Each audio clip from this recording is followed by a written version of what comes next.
Hello friends, Swati है। Friends, जैसे कि परसों के दिन भी एफआईआई ने सेलिंग ही की थी 4,358 करोड़, और उसके बाद गैप अप दिखा रहा था डॉ जोन्स की वजह से, राइट। अगर हम डिटेल में देखें तो एफआईआई फिर से पूरा सेलिंग पे ही है। इंडेक्स ऑप्शंस में अच्छी खासी सेलिंग करी थी 91,654 करोड़ की, राइट। और स्टॉक ऑप्शंस में सब में सेलिंग ही करके गए थे। डीआई ने बस 2,976 परचेज़ किया था। इंडिया विक्स आप देख सकते हो 21.43 पहुंच गया था। अब इसकी वजह से वॉलेटिलिटी बहुत ज़्यादा आई।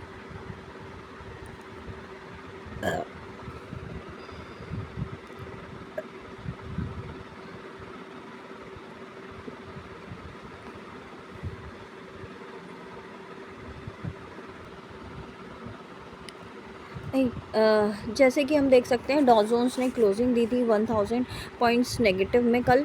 तो जो गैप अप होना था 800 से ज़्यादा पॉइंट्स का, वो अभी कूल डाउन हो गया है और 300 से 400 पॉइंट्स पे रह गया है।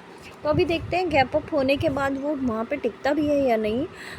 नस्दाक ने भी 801 पॉइंट्स नेगेटिव में क्लोज़ किया था और S&P का इंडेक्स भी 188 पॉइंट्स माइनस में था। इनफैक्ट एशियन मार्केट्स भी नेगेटिव ही थे, जैसे जापान का 1541 पॉइंट्स नेगेटिव में और हांगकांग का भी 108 पॉइंट्स नेगेटिव में। बस यूरोपियन मार्केट थोड़ा सा पॉजिटिव था। लंदन का 280 पॉइंट्स पॉजिटिव, पेरिस का 301 और डेक्स का 930 पॉइंट्स पॉजिटिव। आप देख सकते हो अभी गिफ्ट निफ्टी जो है वो लगभग 22,900 पे दिखा रहा है, राइट। और जो इसने क्लोजिंग दी थी वो 22,400 पे दे दी थी। तो इतना 700-800 पॉइंट का गैप अप हो सकता है, 600-700 पॉइंट का गैप अप।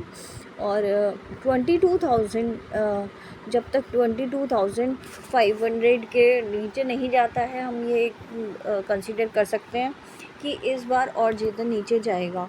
अगर ये 400 के नीचे भी जाता है, राइट, तो 400 के नीचे, 22,000 के भी नीचे, 21,800 का जो लास्ट था उसके भी नीचे जा सकता है।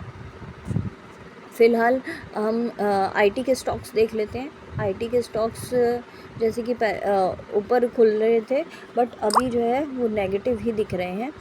और इनफैक्ट जो फाइनेंस के स्टॉक्स हैं वो भी थोड़े से नेगेटिव दिख रहे हैं। बैंकिंग के थोड़े से पॉजिटिव थे, और अभी भी HDFC बैंक, ICICI बैंक थोड़ा पॉजिटिव ही है।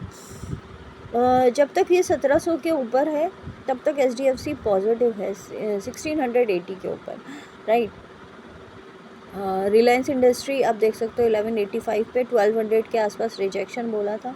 हो सकता है ये 1200 के आसपास खुले और फिर वापस से नीचे नीचे आ जाए, राइट, सेल डाउन हो जाए। इन्फोसिस आप देख सकते हो 1400 पे पहुंच गया है, जबकि इसका रिज़ल्ट है इन्फोसिस का, तो देखते हैं। फ्रेंड्स, ये आईटी के कुछ रिज़ल्ट की डेट है। जैसे TCS 10th को आ चुका है, और बाकी विप्रो का 16th को आना है, इन्फोसिस का 17th को आना है, तो नेक्स्ट वीक में आएगा। जहाँ तक है ICICI HDFC बैंक का भी है 19th को, सेम डे है दोनों का। और HCL का 22nd को है। तो नेक्स्ट वीक जो है वो सारा रिज़ल्ट पे ही रहेगा, रिज़ल्ट पे मैनिपुलेशन होगा। और बजाज फाइनेंस और बाकी बैंकिंग के जो है वो 30 अप्रैल तक चलेगा, राइट। तो मेनली यही है।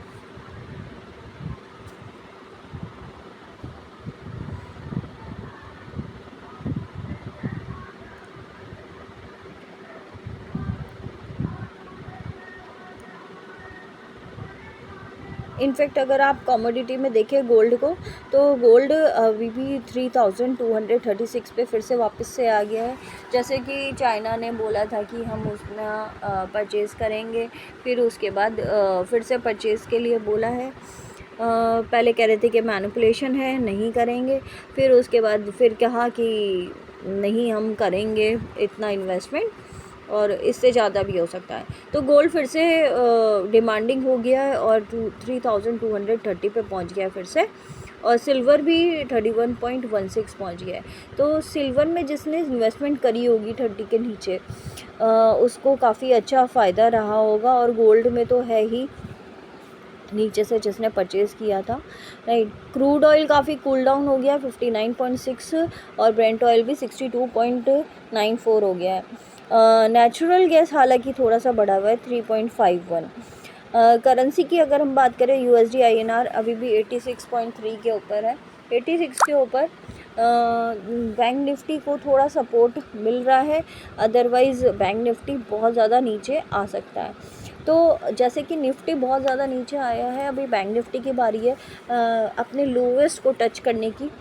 हालांकि बैंक निफ्टी थोड़ा सा पॉजिटिव है, इसीलिए वो लोवेस्ट को टच नहीं कर रहा है, राइट। बॉन्ड्स की बात करें तो जो इन्वेस्टमेंट हमारी हो रही है 10 इयर्स के बॉन्ड्स में ज़्यादा हो रही है, राइट। 6.5 फिर से पहुंच गया है। 2 इयर्स के बॉन्ड्स इनफैक्ट निकाले गए हैं, थोड़े से सेल आउट किए गए हैं, जो कि 6.17 हो गया है। US के बॉन्ड्स भी अगर हम देखें तो 10 इयर्स और 30 इयर्स के वो थोड़ा सा परचेजिंग ही हुई है और प्लस में ही रहा। 2 इयर्स में वहाँ पे भी थोड़ा सा नेगेटिव रहा, क्योंकि 2 इयर्स में कोई नहीं देख रहा है कि इतनी जल्दी रिकवरी आ सकती है, इसीलिए 2 इयर्स के बॉन्ड्स में से सेल ऑफ किया गया है। अब डेली टाइम फ्रेम पे अगर बात करें तो 22,800 पे जो कि रिजेक्शन का लेवल है 900 पे, वहाँ पे एक मार्केट ओपन हो सकता है, फिर वहाँ से एक नेगेटिव सिनेरियो बन सकता है, राइट। ये गैप पूरा करने के लिए, क्योंकि गैप अप खुलेगा और गैप पूरा होगा, जो कि नीचे आके फिर से वापस से होगा। अभी 22,400 के अगर नीचे सस्टेन करता है तो 22,000 के नीचे का भी लेवल आ सकता है, राइट। और वो लेवल रहेगा 21,000। अब की बार का जो लेवल रहेगा वो रहेगा 21,580 का, वहाँ तक सपोर्ट लेने के लिए जा सकता है। और ऊपर का अगर हम देखें अप साइड में लेवल 22,000 अगर 900 के ऊपर निकलता है, 920 के ऊपर, तो हम अप साइड के लिए 23,260 तक जा सकते हैं। अदरवाइज़ वहाँ पे मल्टीपल रिजेक्शन है और 50 पॉइंट्स पे रिजेक्शन है, जैसे कि आप देख सकते हो ऑप्शन चेन में, राइट। वो किसी भी ब्रोकर का देख लीजिए आप, ऑप्शन चेन में आपको पूरा डेटा दिख जाएगा। तो इसमें करोड़्स में जो लोग बैठे हुए हैं, राइट, वो कॉल साइड में बैठे हुए हैं, कॉल राइड करके बैठे हुए हैं। जैसे कि बैंक निफ्टी में दिख रहा है 49,100 पे पुट राइडर्स हैं मैक्सिमम, और 49,400 पे भी है, 96,087 सॉरी ये थाउजेंड्स में है। लैक्स में अगर हम देखें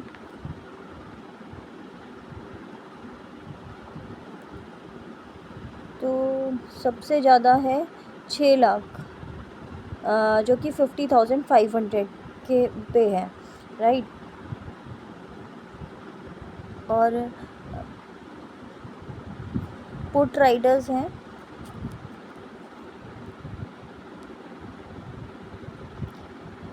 6,50,000 पे, राइट।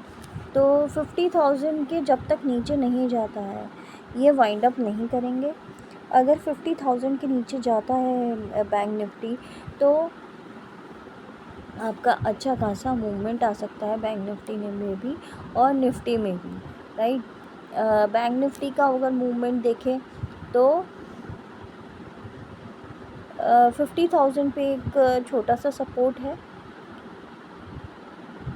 लास्ट टाइम जो गया था लो 49,900 का, तो एक वही सपोर्ट का काम करेगा। अगर वहाँ उसके नीचे जाता है मार्केट तो 48,000 तक आराम से आ सकता है। और अपसाइड में देखेंगे तो 51,000 तक आराम से जा सकता है, जो कि 50,000 जो हाई गया था 50,500 के ऊपर अगर टिकता है तो, राइट। 50,500 के ऊपर एक ओपन जो होगा वो 51,000 के आसपास होना चाहिए, वहाँ से रिजेक्शन लेके वापस से नीचे आना चाहिए जहाँ तक अभी सिनेरियो दिख रहा है, राइट। ये जो गैप छूटा हुआ है ये गैप फिल होगा। अगर ये 51,000 के ऊपर टिक जाता है तो हम 52,000 तक जा सकते हैं। अदरवाइज़ इस पूरे वीक में जहाँ तक दिख रहा है वीकली कैंडल जो है वो अपसाइड में ही क्लोज़ करनी चाहिए। 49,500 के अगर नीचे क्लोज़ करती है तो हम नीचे फिर से 47,800 तक के लेवल के लिए जा सकते हैं वीकली टाइम फ्रेम पे नेक्स्ट वीक के लिए, राइट। थैंक यू फ्रेंड्स, अभी के लिए फ़िलहाल इतना ही।